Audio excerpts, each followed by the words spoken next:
সকলকে জানাই নতুন বছরের অনেক অনেক অভিনন্দন আর ভালোবাসা। নতুন বছর আপনাদের সকলের খুব খুব ভালো কাটুক। আজ দিনটা হচ্ছে 1 জানুয়ারি। তো দুপুরের দিকে, দুপুর মানে এখন প্রায় বাজে ওই 4:30 4:45, বরমশাইয়ের সাথে বাইরে একটু লাঞ্চ করতে বেরিয়েছিলাম। সেই ফটো আপনাদের সাথে আমি আগেই শেয়ার করেছি। তো খাওয়া দাওয়া করতে করতে ও হঠাৎ বলল যে চলো, বিশ্ব বাংলার সামনেই সরস মেলা হচ্ছে, ওখান থেকে একটু ঘুরে আসি কিছুটা সময়ের জন্য। তো আমি প্রথমে নাই বলছিলাম যে না থাক, যাবো না, এমনি লাবুকে বাড়িতে একা রেখেছি, তার মধ্যে এত ঠান্ডার মধ্যে ভালো লাগছে না, এমনি বেলা হয়ে গেছে, আমার আবার খাওয়া দাওয়ার পরে একটু ভাত ঘুমের দরকার হয়। তো যাই হোক, এটা ওটা করতে বলতে বলতে তো বেরিয়ে পড়েছি। আর এই যে ইকো পার্কের রাস্তায় মানে এত জ্যাম, তখন তো মনে হচ্ছিল যে কেন এলাম বাবা, এত জ্যাম পেরিয়ে তখন আর মনে হচ্ছিল না যে মেলায় যাই, তখন মনে হচ্ছিল গাড়িটা কোনো রকম ভাবে যদি বাড়ির পথে নিয়ে যাওয়া যেত। তো ওইখান থেকে তো আর বেরোনো যাবে না, তো জ্যাম পেরিয়ে আমাদের পৌঁছতে হলো আমাদের গন্তব্যস্থল সরস মেলায়। আর গাড়িতে বসে বসে আমার তো কাজ একটাই, ভিডিও বানাবো, রিলস বানাবো। যদিও বা রিলস সেরকম বানানো হয়নি, তো ভিডিওই করছিলাম। এত ঠান্ডা লাগছিল হাতের মধ্যে, ফোনটা আর কি বের করে যে রিলস বানাবো সেটারও ইচ্ছা করছিল না। তো পেছনেও দেখতেই পাচ্ছেন যে কি পরিমাণে জ্যাম। তো যাই হোক, জ্যাম কাটিয়ে চলেই এসেছি বিশ্ব বাংলার সামনে। আর এই হচ্ছে বিশ্ব বাংলা, আপনারা তো সবাই চেনেন। আগে বলতে বিয়ের আগে যখন আমার বরমশের সাথে একটু বেরোতাম বা বিশ্ব বাংলার সামনে দিয়ে যেতাম, তখন খালি আবদার হতো, বিয়ের পরে মানে আগে কেন পরেও, যে একটু ছবি তুলে দাও না, ছবি তুলে দাও না। বাট এখন আর সত্যি বলতে ভালো লাগে না যে দাঁড়িয়ে ছবি তোলো বা কিছু।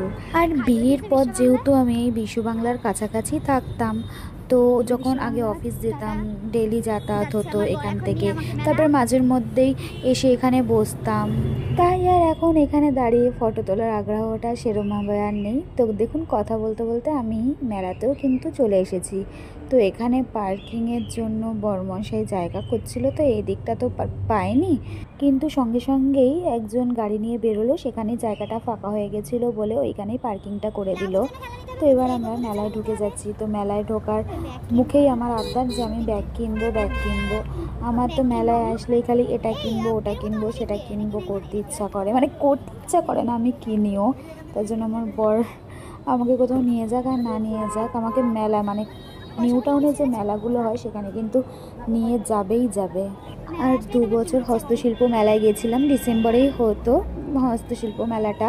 তো এই বছর আর দেখলাম যে ডিসেম্বরে হচ্ছে না, সবাই বলছে যে জানুয়ারিতে হবে 18 তারিখ থেকে। তো দেখা যাক, হস্তশিল্প মেলার জন্য তো আমি খুব খুব খুব মানে ওয়েট করে থাকি, বলতে গেলে সারা বছর ওয়েট করে থাকি। আমার এত পছন্দের একটা মেলা হস্তশিল্প মেলা।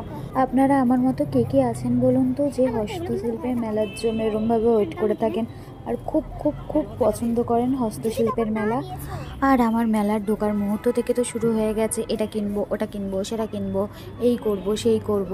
তো আমার বর মশাই না প্রত্যেকবার প্রত্যেকটা মেলাতে নিয়ে গিয়ে একটা কথাই বলে, হ্যাঁ হ্যাঁ যাওয়ার সময় নেব, চলো আমরা তো এই রাস্তা দিয়ে ফিরবো। আরে বাবা, এখনই সব কিনে নিলে হবে, চলো আগে দেখে নিই। তারপরে আবার একটা কথা, এখানে না প্রচুর দাম, দেখবে বাইরে না কম দাম, কিন্তু মানে কি বলবো, কিনে দেবে, কিনে দেওয়ার পরেও এই সমস্ত কথা বলবে। মেলায় গেলে সব থেকে আমার টানে হচ্ছে ঘর সাজানোর জিনিসগুলো, এতটাই ভালো লাগে। কিন্তু যেহেতু আমরা রেন্টে থাকি অন্যের বাড়িতে, হ্যাঁ জিনিসপত্র এত কিছু সাজাবো, আবার যখন আমরা রুম চেঞ্জ করব তখন তো আবার এই সমস্ত জিনিসপত্রগুলোকে নিয়ে আমাদের এদিক ওদিক যেতে হবে। তাই আর ঘর সাজানোর জিনিস সেরকমভাবে কেনা হয় না। টুকিটাকি নিত্য প্রয়োজনীয় যেসব জিনিস, আমি কিন্তু সেই সব জিনিসই মেলায় গিয়ে কিনি।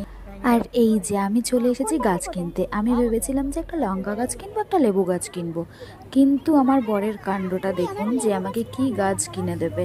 মানে বছরের প্রথম দিন আজকে, তো আমার বরমশাই আমাকে দেবে একটা বাঁশ গাছ। আমাকে আমার বরমশাই একটা কথাই বললো, সারা বছর তুমি এর ও তার থেকে বাঁশ খেয়ে যাচ্ছ, নাও তাই আমি তোমাকে একটা বাঁশ গাছ উপহার করলাম এই বছরের প্রথম দিনে। তো আর কি করা যাবে, বরের গিফট নিতে তো হবে।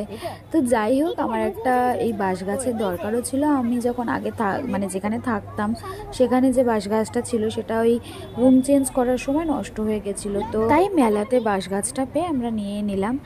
আর আমার খুবই ইচ্ছে ছিল একটা লেবু গাছ আর একটা লঙ্কা গাছ নেওয়ার, তো যাই হোক নেওয়া হলো না। তো আমি বাঁশ গাছটা পেয়ে বাঁশেই খুব খুশি। এমনি সারা বছর বাঁশ খাচ্ছি, বরের কাছ থেকেও বছরের শুরুতেই একটা বাঁশ নিয়ে নিলাম। হ্যাঁ, এমনি বাঁশ নিয়ে চলি, তার মধ্যে এই একটা বাঁশ গাছ নিয়ে চলছি, তো ভালোই লাগলো। তারপরে আমি বরকে বললাম যে নাও আমার একটা দুটো ছবি তুলে দাও। তো ছবি তুলতে গিয়ে ক্যালানের মতন আমার একটা আবার ভিডিও করে দিয়েছে।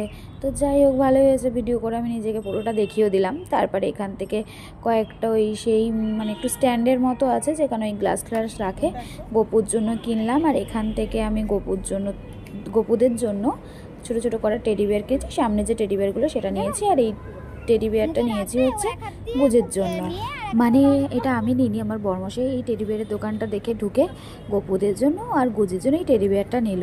তো টেডি বিয়ার কেনার পর আমার ব্যাগ তো কেনা হয়নি, তো ব্যাগ কেনার জন্য আবার ওই একটা সাইডে দোকান ছিল গেলাম। তো এই দুটো ব্যাগ নিয়েছি, দুটোই সেম ব্যাগ নিয়েছি। তো ব্যাগ নিয়ে ভাবলাম গুজির জন্য এই মুখোশগুলো কিনবো, কিন্তু মুখোশগুলো এতটাই পাতলা যে হয়তো নিয়ে বাড়িতে পড়তে গেলেই হয়তো ছিঁড়ে যাবে বা ফেটে যাবে।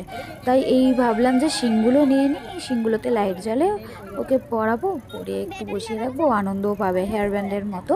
তাই এই শিংটাই নিয়ে নিয়েছি। তারপরে মেলা থেকে বেরিয়ে আমরা গাড়িটা নিলাম, নিয়ে বাড়িতে চলে এসেছি। তো আজকের মতো ভিডিওটা এখানেই শেষ করছি।